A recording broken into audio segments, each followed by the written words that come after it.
Since David has Vishakha rising in Libra as his ascendant, he likely moves through the world with a compelling blend of social elegance, inner drive, and goal-directed intensity. Vishakha, ruled by Jupiter and symbolized by a triumphal arch, speaks to milestones. This is a nakshatra of purposeful striving. Libra as a rising sign already brings aesthetic sensitivity, diplomacy, and a strong need for relational harmony. But with Vishakha here, David's identity is shaped less by balance and more by aspiration. He's not simply here to relate. He's here to grow through relationship, challenge, and conviction. People may perceive him as refined, magnetic, and quietly assertive. Someone who knows how to hold space in social environments, yet clearly has his sights set on something deeper. There's often a quality of charisma mixed with focused tension. David likely seeks clarity, direction, and momentum in all areas of life. From an NLP lens, this ascendant suggests a general chunking style, driven by auditory digital and visual processing. He sees patterns in behavior, listens closely for consistency, and likely organizes his world based on internal logic, resonance, and long-term purpose rather than external pressure. His attention direction is tilted towards self, not in a selfish way, but in the sense that he filters life through an internal standard of what feels true, fair, or worth pursuing. He may be gracious in public, but the real calibration happens privately. His motivation direction is clearly towards Vishakha burns with ambition. Whether in career, relationships, or personal growth, David is likely drawn toward excellence, meaning, and results. He may feel disoriented in passive environments and thrives when he has something or someone worth striving for.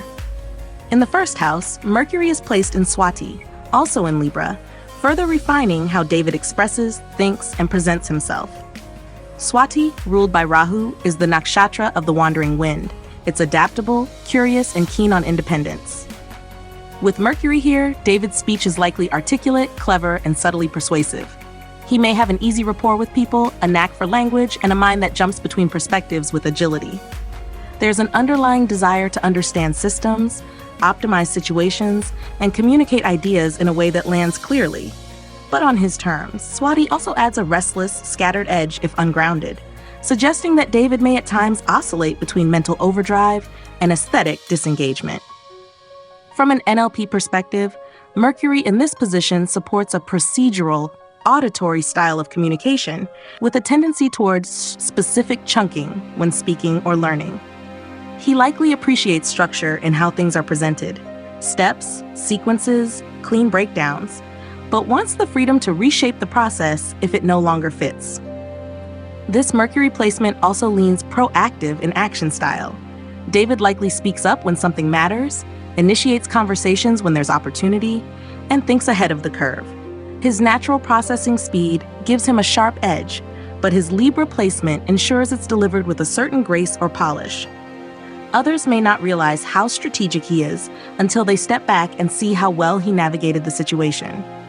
Altogether, David's Vishakha ascendant and Mercury in Swati shape a personality that is mentally agile, socially persuasive, and strategically oriented. He's not just here to engage, he's here to master. He learns quickly, speaks carefully, and walks through life not just reacting to events, but curating and crafting the path ahead, with elegance, with purpose, and with unshakable internal standards. Second house, Rahu in Jeshta, Scorpio. In the second house, David has Rahu placed in Jeshta in Scorpio, a deeply charged placement that shapes how he relates to speech, self-worth, earned resources, and early conditioning.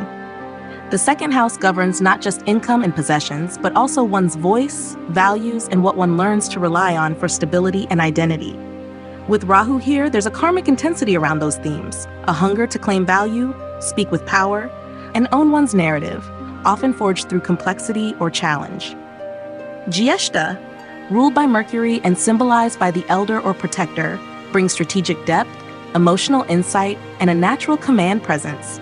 It is the nakshatra of hidden mastery, and with Rahu's amplifying influence, David likely comes across as someone who knows more than he says, or who speaks with precision and potency when the moment truly matters. His relationship with money, voice, or security may have involved early disruptions or a sense of having to fight for value. But this only sharpens his discernment. He doesn't just want to have, He wants to earn, own, and transform what he touches. From an NLP lens, Rahu in Jyeshta supports a visual and auditory digital processing style, combined with specific chunking. David notices nuance in language, tone, and emotional undercurrents. He likely remembers what was said and how it was said. There's a forensic quality to his observation, a kind of listening that goes beyond surface. His communication may carry subtle weight, even when few words are used, and his ability to persuade or unsettle may come from a place of deep intuitive read. His motivation direction here leans strongly towards, but it's not simple goal orientation. It's about reclaiming power, transforming wounds into assets, and mastering what was once overwhelming. At times, this may also manifest as an away from instinct, especially when old emotional imprints are triggered. When he feels unseen or undervalued, David may detach quickly or become intensely self-protective, sharpening his speech or silence as armor. This placement also supports a solo operational style. David likely prefers working independently when it comes to managing his finances, building his skills, or crafting his values. Trust is earned, not given lightly. He may also have an internal frame of reference in this area. His sense of worth or security is deeply personal, not easily swayed by external applause or criticism. He speaks because it matters, not because it's expected. Altogether, Rahu in Jyeshta in the second house gives David a magnetic, self-authoring relationship with value, language, and legacy. He's not one to follow scripts, he rewrites them. His voice may carry authority long before he realizes it himself, and his journey with resources, power, and expression is about turning complexity into clarity and silence into strength. He doesn't just build wealth, he builds resonance, and what he values, he protects, fiercely, wisely, and on his own terms. Fifth house, Jupiter in Shatabisha, Aquarius. In the fifth house, David has Jupiter placed in Shatabisha in Aquarius, a placement that infuses his creativity, intelligence, and sense of purpose with abstraction, detachment, and visionary insight. The fifth house governs not only creativity and education, but also our capacity for joy, self-expression, romance, and how we relate to personal risk and reward. With Jupiter here, David carries a natural brilliance, a gift for understanding systems, patterns, and conceptual frameworks. He doesn't just express himself, he educates through that expression, often unconsciously. Shatabisha, ruled by Rahu and symbolized by 100 healers or protective circles, is a nakshatra of deep analysis and transformation, often through solitude, paradox, or crisis. Jupiter in this domain makes David an independent thinker, someone who sees what others miss and often seeks to hold the paradox rather than resolve it. His ideas may appear radical or ahead of their time, but they are grounded in principle, logic, and intuitive awareness. There is a futuristic, scientific, or even rebellious edge to his creative mind. He isn't here to repeat what's been done. He's here to reimagine it. From an NLP perspective, Jupiter in Shatabisha reflects a dissociated, auditory digital style with a clear, general chunking pattern. David sees the big picture first. He's concept-driven and tends to distill insights from wide experience rather than narrow facts. He likely needs meaning in order to create. Structure alone won't inspire him. His creativity is tied to wisdom, healing, and complexity, not just aesthetic output, but the urge to unlock something unseen. His ideas may feel visionary, yet oddly impersonal, as if he channels knowledge rather than owns it. His motivation direction here leans strongly towards knowledge, understanding, and intellectual mastery. But with Shatabisha's Rahu signature, there's a hidden away from thread too. A subtle pull away from superficiality, sentimentality, or performative expression. He's drawn to innovation, but often keeps emotional vulnerability private or under tight control. His joy isn't loud, it's precise, quiet, and rooted in alignment with something larger than the self. The frame of reference here is internal. Though Aquarius' social signature may give the appearance of seeking collective input, in truth, David evaluates his creative output through his own lens of coherence, truth, and futurism. He's less concerned with how others feel about what he creates, and more attuned to whether it reflects his evolving sense of philosophy, clarity, or vision.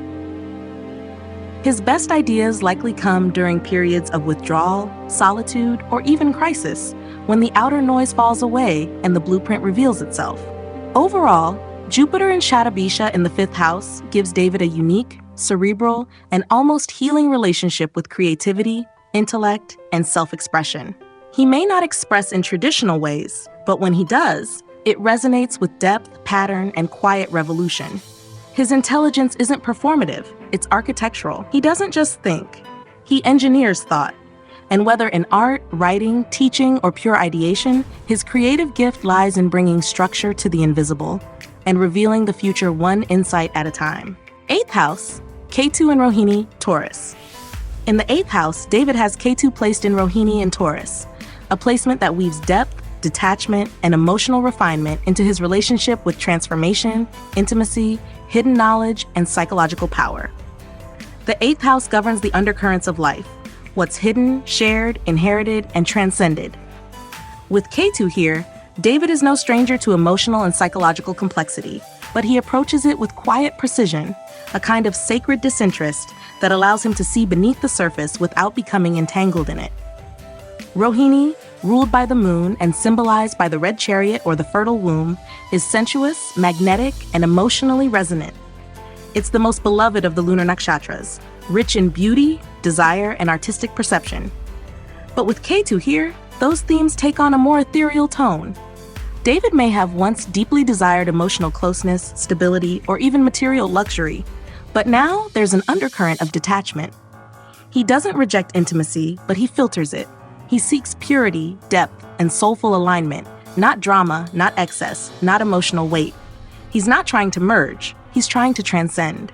From an NLP perspective, this placement reflects a dissociated, kinesthetic visual style, combined with a general chunking pattern. David likely senses patterns in emotions, energy, or the body, but filters them from a distance, almost like a silent observer. He feels, but from above. He may have an uncanny ability to tune into the deeper emotional layers of others or perceive unspoken truths in relationships, but he doesn't always identify with them. There is emotional intelligence here, but it is quiet, subtle, and highly refined. His motivation direction in this area is strongly away from, not in fear, but in instinct. David naturally withdraws from emotional entanglements, superficial bonds, or power dynamics that feel manipulative or unclean. He's drawn to transformation, but on his terms, slow, sacred, internal. This may give him a slightly elusive aura in intimate relationships. Others may not fully understand where he goes emotionally, but that space is often where his deepest integration and release occurs. Ketu here also suggests an internal frame of reference. David processes emotional or psychological change through private reflection, not external feedback. His transformations are not visible, but tectonic. He may shed layers silently, sever attachments that no longer serve, or experience profound inner shifts with little external drama. The more pressure there is to open up, the more he retreats inward, not to avoid, but to metabolize in stillness. Overall, Ketu in Rohini in the 8th house gives David a refined, deeply internalized relationship with intimacy, transformation, and energetic truth. He doesn't chase intensity, he waits for what's real. He doesn't hold on, he lets go. And in doing so, he accesses a rare form of emotional clarity that isn't loud or showy, but quietly alchemical. He is a keeper of emotional codes, not because he wants control, but because he understands the power of subtlety, timing, and what cannot be said. 9th house, Saturn in Punarvasu and Moon in Mrigashira, both in Gemini. In the 9th house, David has Saturn placed in Punarvasu and the Moon placed in Mrigashira, both in the airy, curious, and mentally agile sign of Gemini. This pairing brings together emotional sensitivity and structural realism in the domain of higher learning, beliefs, long-distance travel, and philosophical outlook. The 9th house governs our compass, not just what we believe, but how we seek meaning, truth, and personal expansion. With both Saturn and the Moon here, David's worldview is built through contrast, logic and emotion, analysis and reflection, patience and inquiry. Saturn in Punarvasu suggests that David's belief systems are shaped over time through repetition, reevaluation, and mental discipline. Punarvasu, ruled by Jupiter, is the nakshatra of return. It seeks to rebuild what's been lost, to find wholeness after fragmentation. With Saturn's slow, serious tone layered into this, David is someone who tests every philosophy he holds. He doesn't leap to belief, He studies it, applies it, watches it falter, then refines it. His sense of meaning isn't borrowed, it's reconstructed from experience. From an NLP lens, this Saturn supports a general chunking style with auditory digital and auditory processing. He's concept-driven, drawn to patterns of meaning and frameworks of understanding. Gemini's influence here makes him adaptable, but Saturn slows that movement just enough to ensure each shift in belief is grounded. His motivation direction is towards. He is called to truth, even if it arrives slowly. His frame of reference is internal. He doesn't rely on others to tell him what's meaningful. He must hear it ring true inside. In contrast, the moon in Mrigashira brings a more fluid, emotionally nuanced energy to the same domain. Mrigashira, ruled by Mars, is the nakshatra of the seeker. Soft yet restless, intuitive yet exploratory. The moon here indicates that David's emotional well-being is directly tied to his intellectual engagement. He likely finds comfort in learning, curiosity, and the ongoing pursuit of understanding. There's a poetic hunger in this placement, a need to question, to wander, to find the emotional heartbeat of a philosophy rather than just its structure. From an NLP perspective, the moon in Mrigashira reflects a kinesthetic and visual processing style with a specific chunking preference.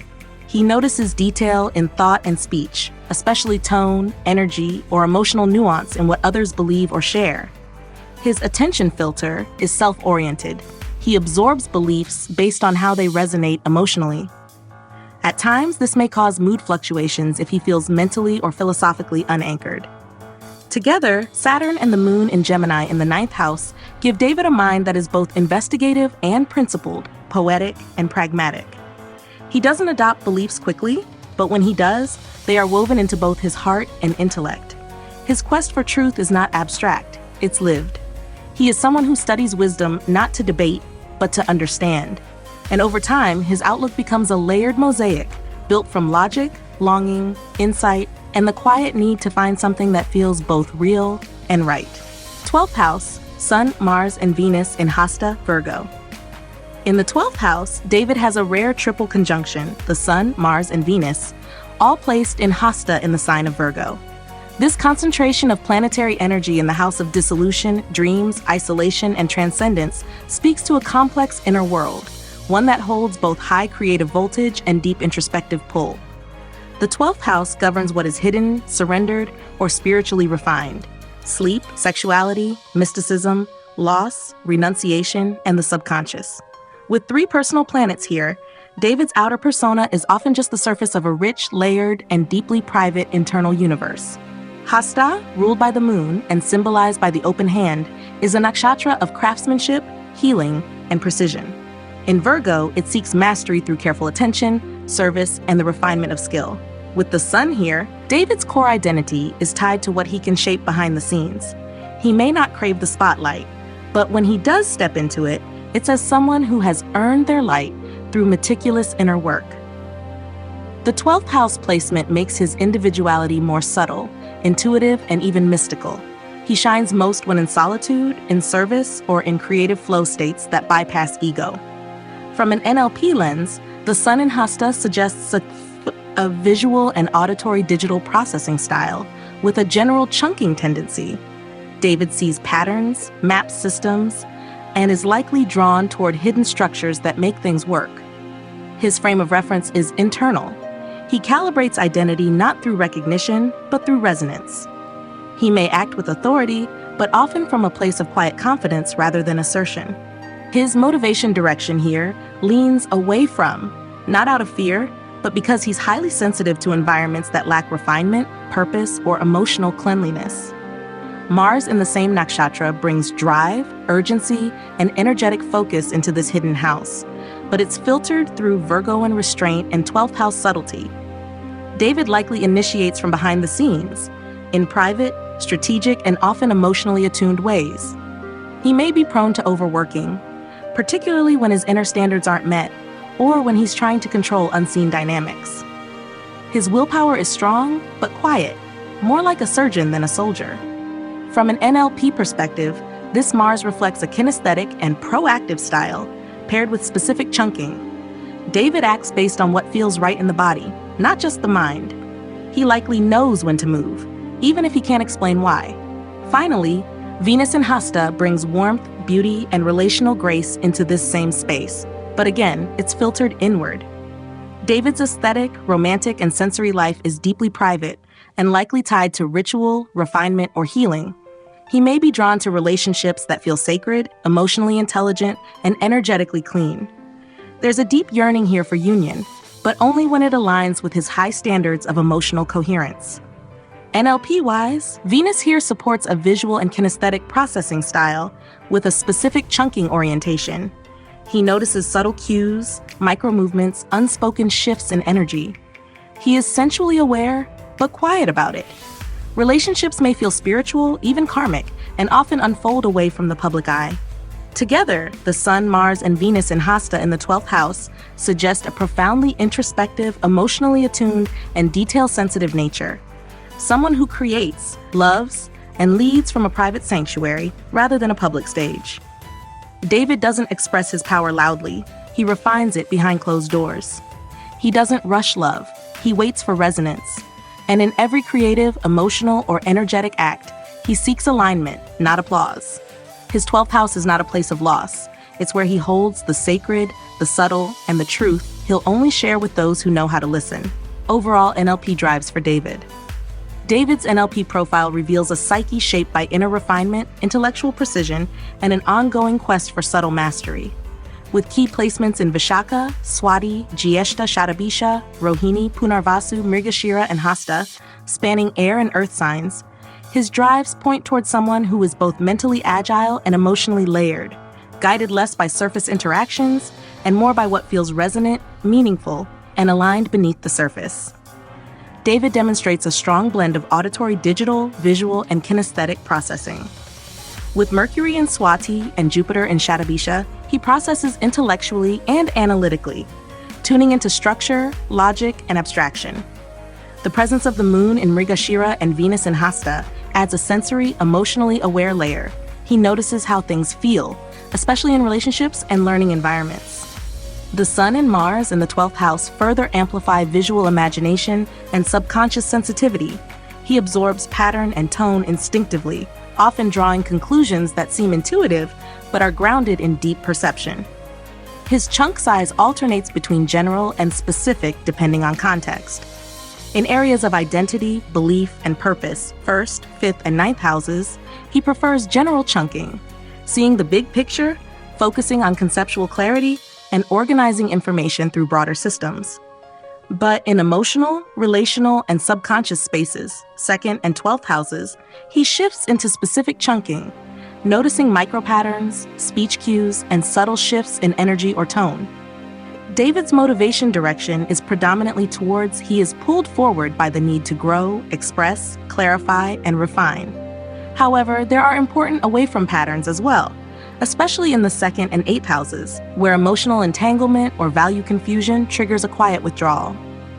He moves toward coherence, beauty, and mastery, and instinctively away from messiness, inauthenticity, or superficial emotional noise. His attention direction is largely self-oriented.